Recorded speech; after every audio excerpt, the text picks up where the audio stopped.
creation is neither good or bad. You make it good or bad. ಏನಾಗಿದೆ C ಪ್ರಕೃತಿ ಅದು ಕ್ರಿಯೇಷನು ಅದರಲ್ಲಿ ಒಳ್ಳೆಯದು ಇಲ್ಲ ಕೆಟ್ಟದು ಇಲ್ಲ, ಅದು ಒಂದು ಪ್ರೊಸೆಸ್ ಅಷ್ಟೇ. ನಿಂಗೆ ಆಫೀಸ್ನಲ್ಲಿ ಬಾಸ್ ಬಂದ್ರೆ ನೀವು ಒಳ್ಳೆ ಮನುಷ್ಯ ಅಂತ ಹೇಳಿದ್ರೆ ಖುಷಿನ ನಿಮಗೆ, ಅದು ಪ್ರೊಸೆಸ್ಸು. ಇಲ್ಲ ನೀವು ಪರ್ಫಾರ್ಮ್ ಮಾಡ್ತಾರೆ ಅಂದರೆ ಅದೊಂದು ಪ್ರೊಸೆಸ್ಸು. ವೈಯಕ್ತಿಕವಾಗಿ ಏನಿಲ್ಲ, ಅದು ಪ್ರೊಸೆಸ್. ಅದು ಪ್ರಕೃತಿ ಒಂದು ಪ್ರೊಸೆಸ್ಸು. ಅದು ಒಳ್ಳೆಯದು ಕೆಟ್ಟದು ಅಂತ ಏನಿಲ್ಲ. ಒಳ್ಳೆಯದು ಕೆಟ್ಟದು ನಿಮ್ಮ ದೃಷ್ಟಿಕೋನದಲ್ಲಿದೆ, ನಿಮ್ಮ ದೃಷ್ಟಿಕೋನದಲ್ಲಿದೆ. ಆಯಿತಾ? ನೀವು ಯಾವ ದೃಷ್ಟಿಯಿಂದ ನೋಡ್ತೀರಾ ಅದು ಒಳ್ಳೆಯದು ಕೆಟ್ಟದ್ದು. ಈಗ ಒಂದು ಪ್ರಶ್ನೆ ಕೇಳಿದರೆ, ಯಾರನ್ನಾದರೂ ಸಾಯಿಸೋದು ಒಳ್ಳೆಯದು ಕೆಟ್ಟದು? ನಿಮ್ಮ ದೃಷ್ಟಿಯಲ್ಲಿ ಕೆಟ್ಟದ್ದು, ಹೌದಾ? ಎಷ್ಟು ಸೊಳ್ಳೆ ಸಾಯಿಸಿದ್ರಿ ನೀವು? ನಿಮಗೆ ಯಾರು ತೊಂದರೆ ಕೊಡ್ತಾರೆ ಅವ್ನು ಸಾಯಿಸೋದು ನಿಮಗೆ ಒಳ್ಳೆಯದೇ. ಬಟ್ ಬೇರೆ ಯಾರು ಪಾಪ ಯಾರನ್ನ ಸಾಯಿಸಿದ್ರೆ ಅದು ಕೆಟ್ಟದ್ದು. ವ್ಯತ್ಯಾಸ ಏನಿಲ್ಲ, ಸಾಯಿಸೋದೇ. ನೀವು ಆ ಪಾಪ ಒಬ್ಬ ಮನುಷ್ಯ ಒಬ್ಬನ ಸಾಯಿಸ್ಬಿಟ್ರೆ, ನೀವು ಮಾಸ್ ಕೊಲೆ ಮಾಡಿಬಿಟ್ರಲ್ಲ ಸೊಳ್ಳೆಗಳನ್ನ, ಒಂದೋ ಎರಡೋ ಏನೋ ತಂದುಬಿಟ್ಟು ಹೊರಟ್ರೆ ಎಷ್ಟೋ ಸೊಳ್ಳೆಗಳು ಸೋತೋಗ್ಬಿಟ್ರಲ್ಲ. ಅದು ಕೆಟ್ಟದ್ದು. ಈಗ ಒಳ್ಳೇದು ಹೇಗಾಯ್ತು ನಿಮಗೆ?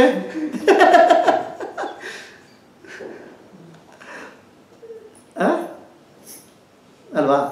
ಸೊ ಏನಾಗುತ್ತೆ, ಕೆಟ್ಟದ್ದು ಒಳ್ಳೆಯದು ನಮ್ಮ ದೃಷ್ಟಿಕೋನ. ಅದು ಸಮಾಜದ ವ್ಯವಸ್ಥೆಗೆ ಬೇಕು, ಸಮಾಜದ ಒಂದು ವ್ಯವಸ್ಥೆ ಇರಲಿಕ್ಕೆ ಬೇಕು. ಆದರೆ ಪ್ರಕೃತಿ ದೃಷ್ಟಿ ನೋಡಿದಾಗ ಒಳ್ಳೆಯದು ಕೆಟ್ಟದ್ದು ಅಂತ ಇಲ್ಲ. ನೋಡಿ, ಈಗ ಉದಾಹರಣೆಗೆ ಒಂದು ಮಗು ಹುಟ್ಟುತ್ತದೆ. ಮಗು ಹುಟ್ಟಿದ್ರೆ ಖುಷಿ ಪಡ್ತೀರ, ಆ ಮಗು ಬೆಳೆದು ಸತ್ತೋಗ್ಬಿಡ್ತದೆ, ದುಃಖ ಪಡ್ತೀರ. ಪ್ರಕೃತಿಯಲ್ಲಿ ನಿಯಮ ಅಷ್ಟೇ, ಹುಟ್ಟುವುದು ಸಾಯುವುದು. ಅದರಲ್ಲಿ ಒಳ್ಳೇದು ಕೆಟ್ಟದಿಲ್ಲ. ನಿಮ್ಮ ದೃಷ್ಟಿಯಲ್ಲಿ ಕೆಟ್ಟದಂದರೆ ಸತ್ತೋದು ಭಾಳ ಕೆಟ್ಟದ್ದು ಅಷ್ಟು ಬೇಗ ಸತ್ತೋಗ್ಬಿಟ್ಟ ಅಂತ. ಪ್ರಕೃತಿ ದೃಷ್ಟಿಯಲ್ಲಿ ಏನೊಂದು ವ್ಯವಸ್ಥೆ ಅಷ್ಟೇ ಅದು, ಅಲ್ವಾ? ಮತ್ತು ಪ್ರಕೃತಿ ದೃಷ್ಟಿಯಲ್ಲಿ ನೀವಂತ ಒಂದು ಇಂಡಿವಿಜುವಲ್ ಇಲ್ವೇ ಇಲ್ಲ ಅಲ್ಲಿ, ಒಂದು ಇಂಡಿವಿಜುವಲ್ ಇಲ್ಲ ಅಲ್ಲಿ. ಆ ಮಗು ಹುಟ್ಟಿತು, ಬೆಳೀತು, ಸಾಯಿತು. ಮಗು ಹುಟ್ಟಬೇಕಾದ್ರೆ ಏನಾಯಿತು, ಅದಕ್ಕೆ ದೇಹಕ್ಕೆ ಶರೀರ ಬೇಕು ಅಲ್ವಾ, ಬಾಡಿ ಬೇಕು. ಆ ಶರೀರ ಇಲ್ಲೇ ಬಂತು, ತಂದೆ ತಾಯಿಗಳು ಒಂದು ಕಣ ಕೊಟ್ಟರು, ಅದು ಬೆಳೀತು. ತಂದೆ ತಾಯಿಗಳು ಕೊಟ್ಟ ಕಣ ಇರೋದು ಆ ಶರೀರ ಮಣ್ಣಿಂದು, ಅಂದರೆ ಆಹಾರದಿಂದದ್ದು. ನಿಮ್ಮ ಶರೀರ ಬೆಳೆದದ್ದು ಆಹಾರದಿಂದ. ನಿಮ್ಮ ಶರೀರದಲ್ಲಿ ಏನಿದೆ ಗೊತ್ತಾ? ಬರೀ ಗೊಬ್ಬರ ಇದೆ, ಮತ್ತೇನಿಲ್ಲ. ಆ ಗಿಡಕ್ಕೆ ಗೊಬ್ಬರ ಹಾಕ್ತೀರಾ, ಮಣ್ಣು ಹಾಕ್ತೀರಾ, ಆಯಿತಾ? ಆ ಗಿಡ ಆ ಗೊಬ್ಬರ ಮಣ್ಣು ತಗೊಂಡು ಅದನ್ನು ಒಂದು ಆ್ಯಪಲ್ ಆಗಿ ಕನ್ವರ್ಟ್ ಮಾಡ್ತಾರೆ, ಸ್ವಲ್ಪ ನೈಸಾಗಿ ಪ್ಯಾಕೇಜಿಂಗ್ ಮಾಡ್ತಾರೆ. ಅದಿರೋದು ಗೊಬ್ಬರ ಮತ್ತು ಮಣ್ಣು ಮಾತ್ರ ಅಲ್ಲಿ ಇರ್ತಿಲ್ಲ.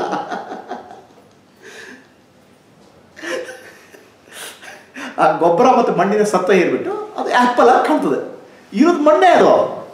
ಅದನ್ನು ತಿಂದುಬಿಟ್ರಿ, ಓಹೋ ನಿಮ್ಮ ಏನು ಬಣ್ಣ, ಅದಕ್ಕೆ ಹಾಕ್ಕೊಳ್ಳೋದು ವೇಷ ಏನೋ, ನಾನು ಎಷ್ಟು ಚೆನ್ನಾಗಿದ್ದೇನೆ ಹೇಳ್ಬಿಟ್ಟು ಅದು ಮಣ್ಣಿನ ಗೊಂಬೆ ಅದು, ಮತ್ತೇನಿಲ್ಲ. ಆಯಿತಾ? ಸೊ ನೀವು ಸತ್ತ ಮೇಲೆ ಏನಾಗುತ್ತೆ, ಅದು ಹುಟ್ಟಿದಾಗ ಅದು ಮಣ್ಣಿಂದ ಬಂತದು, ಮಣ್ಣಿಂದ ಬಂತು. ಮಣ್ಣು ತಿನ್ನೋದು, ಆ್ಯಕ್ಚುಲಿ ಮಣ್ಣೇ ತಿನ್ನೋದು ನೀವು, ಮತ್ತೇನು ತಿನ್ನೋದಲ್ಲ. ಆ ಮಣ್ಣನ್ನು ಆ್ಯಪಲ್ ಅಂತ ಹೇಳ್ತೀರಾ, ಬನಾನ ಅಂತ ಹೇಳ್ತೀರಾ, ಮಣ್ಣೆ ಅದು. ಇದ್ರಲ್ಲಿ ಏನಿದೆ ಮತ್ತೇನಿದೆ, ಮಣ್ಣೆ ಅಷ್ಟೇ. ಮಣ್ಣಿಗೆ ಒಂದು ಬೇರೆ ರೂಪ ಅಷ್ಟೇ. ಆ ಮಣ್ಣು ತಿನ್ನೋದು ಬೆಳೀತದೆ, ಡುಮ್ಮಾಗುತ್ತದೆ. ಕೆಲವು ಸಲ ಹೀಗಾಗುತ್ತೆ, ಕೆಲವು ಸಲ ಹೀಗಾಗುತ್ತೆ, ಕೆಲವು ಸಲ 6 ಪ್ಯಾಕ್ ಆಗಿ ಬೆಳೆಸ್ತದೆ. ಆಯಿತಾ? ಕಡೆ ಒಂದು ದಿವಸ ಮುದುಕಾಗುತ್ತೆ, ಸತ್ತೋಗ್ಬಿಡ್ತದೆ. ಪ್ರಕೃತಿ ನಿಯಮ ಅಂದರೆ ಮಣ್ಣಿಂದ ತೆಗೆದ್ರಿ, ಅಲ್ಲಿ ಮಣ್ಣಿಂದ ಆಯಿತು, ಬೆಳೀತು, ಮಣ್ಣಿಗೆ ಹೋಗಿ ಸೇರ್ತದೆ. ಮಣ್ಣಿಗೆ ಹೋಗಿ ಸೇರಿಕೊಟ್ರೆ ಏನಾಗುತ್ತೆ, ಮಣ್ಣಲ್ಲಿ ಹೋಗಿ ಅದು ಅಲ್ಲಿ ಮಣ್ಣಲ್ಲಿ ಬಿದ್ದುಬಿಡ್ತಾರೆ. ಹುಳ ಗಿಡ ಬರ್ತವೆ, ಎಲ್ಲ ಹುಳ ಅದು ನಿಮ್ಮನ್ನು ತಿಂತವೆ. ಆಯಿತಾ? ಆ ಹುಳ ತಿಂತದೆ, ಎಲ್ಲ ರೀಸರ್ಕ್ಯುಲೇಷನ್. ಅಂದರೆ ಪ್ರಕೃತಿಯಲ್ಲಿ ಯಾವುದು ವೇಸ್ಟೇಜ್ ಇಲ್ಲ, ಅದು ಸರ್ಕ್ಯುಲೇಟ್. ಆ ಹುಳ ತಿಂತು, ಆಯಿತಾ? ಆ ಹುಳ ಏನಾಯಿತು, ಆ ಹುಳ ಸತ್ತೋಗ್ಬಿಟ್ಟು, ಹುಳ ಸತ್ತೋಗಿ ಗಿಡಕ್ಕೆ ಗೊಬ್ಬರ ಆಯಿತು. ಗಿಡಕ್ಕೆ ಗೊಬ್ಬರ ಬಂದು ಪುನಃ ಇನ್ನೊಂದು ಜೀವಕ್ಕೆ ಬಂತು. ಇದ್ರಲ್ಲಿ ನಿಮ್ಮದೇನು ವಿಶೇಷ ಇದೆ? ಇದು ಪ್ರಕೃತಿಯ ಚಕ್ರ ಇದು, ಆಯಿತಾ? ಅದ್ರಲ್ಲಿ ನಾನು ನೀವು ಏನೋ ಸ್ಪೆಷಲ್ ಮಾಡ್ಕೊಂಡು ಅದು ತಪ್ಪು ಅಂತ ಹೇಳ್ತಾರೆ ಅಷ್ಟೇ. ಆತ್ಮಜ್ಞಾನ ಬೇರಿಲ್ಲ, ಏನು ವಿಶೇಷನೇ ಇಲ್ಲ ಇದರಲ್ಲಿ. ಕಡೆ ನಾನು ಆತ್ಮಜ್ಞಾನಿ ಅಂತ ಹೇಳೋದು ವಿಶೇಷ ಅಲ್ಲ.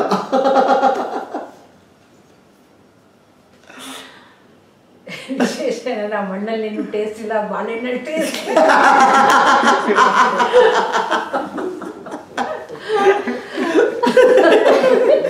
ಅದರಿಂದ ಎಂಜಾಯ್ ಮಾಡ್ತೀವಿ. ಆ ಎಂಜಾಯ್ ಮಾಡೋ ಕೆಪಾಸಿಟಿ ಕೆಲವ್ರಿಗೆ ಇರುತ್ತೆ, ಕೆಲವ್ರಿಗೆ ಇನ್ನೂ ಅಬಿಲಿಟಿ ಇರುತ್ತೆ.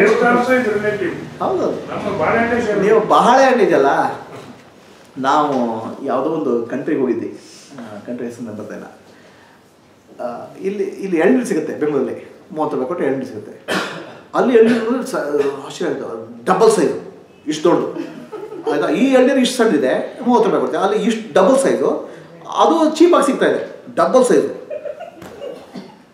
ಓಹೋ, ಈ ಡಬಲ್ ಎಳ್ನೀರು ಕೊಟ್ಟರೆ ನೀರು ರುಚಿನೇ ಇಲ್ಲ, ಕಡೆ ಬಿಸಾಟಿಗೂ ಮನಸ್ಸು ಬರಲ್ಲ. ಸೊ ಏನಾಗುತ್ತೆ, ಆಯಾ ಮಣ್ಣಿನ ಗುಣ ಬರ್ತದಲ್ಲಿ, ಆ ಮಣ್ಣಲ್ಲಿ ಏನು ಕ್ವಾಲಿಟಿ ಇರೋದು ಅದು ಬರ್ತದೆ. ಸೊ ಏನು ಹೇಳ್ತೀರ ನೀವು, ಇರೋದು ಮಣ್ಣೆ ಅಲ್ವಾ, ಅದಕ್ಕೆ ನೀವು ಸ್ವಲ್ಪ ಒಂದು ಮಣ್ಣು ನಿಮ್ಗೆ ಟೇಸ್ಟ್ ಆಗುತ್ತೆ. ಇಲ್ಲಿಯ ಮಣ್ಣು ಇದು ಸ್ವಲ್ಪ ಬೇರೆ ದೇಶಕ್ಕೆ ಹೋಗ್ಬಿಡಿ, ಅದೇ ಬಾಳೆ ಹೇಳ್ತೀರ, ಅಯ್ಯೋ ಇದೇ ತ ಬಾಳೆಹಣ್ಣು ಅಂತ ಹೇಳ್ತೀರ. ಆಯ್ತಾ. ಇದಕ್ಕೆ ನೋಡಿ ಆಯುರ್ವೇದದಲ್ಲಿ ಒಂದು ವಿಶೇಷ ಇದೆ. ಆಯುರ್ವೇದದ ಒಂದು ವಿಶೇಷ ಅಂದರೆ, ಆಯುರ್ವೇದದಲ್ಲಿ ಆಯುರ್ವೇದ ಏನು ಹೇಳ್ತಂದರೆ, ನೀವು ನಿಮ್ಮ ಮನೆಯಿಂದ 10 ಕಿಲೋಮೀಟರ್ ದೂರವರೆಗೆ, 10 ಕಿಲೋಮೀಟರ್ ಅಂದರೆ ಅವ್ರಿಗೆ ಏನೋ ಒಂದು ಲೆಕ್ಕದಲ್ಲಿ 10 ಕಿಲೋಮೀಟರ್ ದೂರಗೆ ಏನೇನು ಗಿಡ ಬೀಳ್ತಾವಲ್ಲ ಅವೆಲ್ಲ ನಿಮಗೆ ಔಷಧಿಯಾಗಿ ಕನ್ವರ್ಟ್ ಆಗ್ತದಂತ, ಔಷಧಿ ಆಗ್ತದಂತ. ಆಯಿತಾ. ಯಾವುದೋ ಒಂದು ಮೂಲಿಕೆ ಇದೆ, ಎಂಥ ಮೂಲಿಕೆ, ಆ ಮೂಲಿಕೆ ನಿಮ್ಮ ಮನೆ ಹತ್ರ ಬೆಳೆದ್ರೆ ಅದು ನಿಮ್ಗೆ ಔಷಧಿ ಆಗುತ್ತೆ. ಅದೇ ಮೂಲಿಕೆ ಇನ್ನೊಂದು ಊರಲ್ಲಿ ಸಿಕ್ಕಲಿ, ಅದು ನಿಮ್ಗೆ ಔಷಧಿ ಆಗೋದು, ವಿಷ ಆಗತ್ತದು.